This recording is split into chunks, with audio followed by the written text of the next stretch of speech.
Listen to the tape, then answer the question below. Did the narrator find his mother's grave? I stopped to let the car cool off and to study the map. I had expected to be near my objective by now, but everything still seemed alien to me. I was only 5 when my father had taken me abroad, and that was 18 years ago. When my mother had died after a tragic accident, he did not quickly recover from the shock and loneliness. Everything around him was full of her presence, continually reopening the wound. So he decided to emigrate. In the new country, he became absorbed in making a new life for the two of us, so that he gradually ceased to grieve.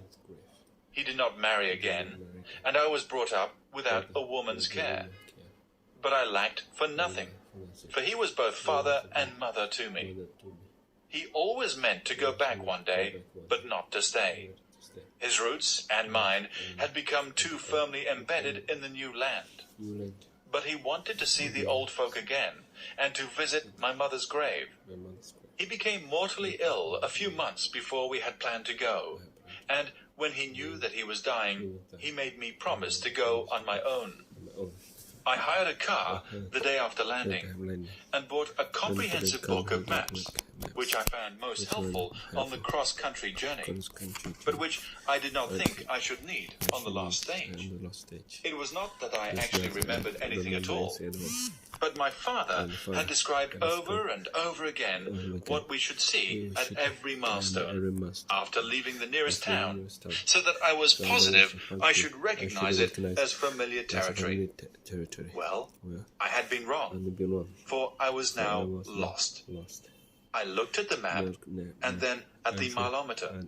I had come 10 miles since leaving the town, and at this point, according to my father, I should be looking at farms and cottages in a valley, with the spire of the church of our village showing in the far distance.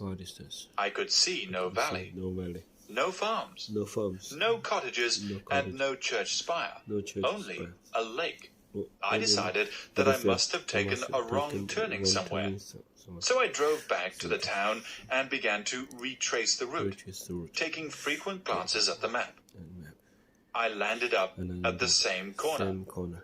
The curious thing was that the lake was not marked on the map. I felt as if I had stumbled into a nightmare country, as you sometimes do in dreams.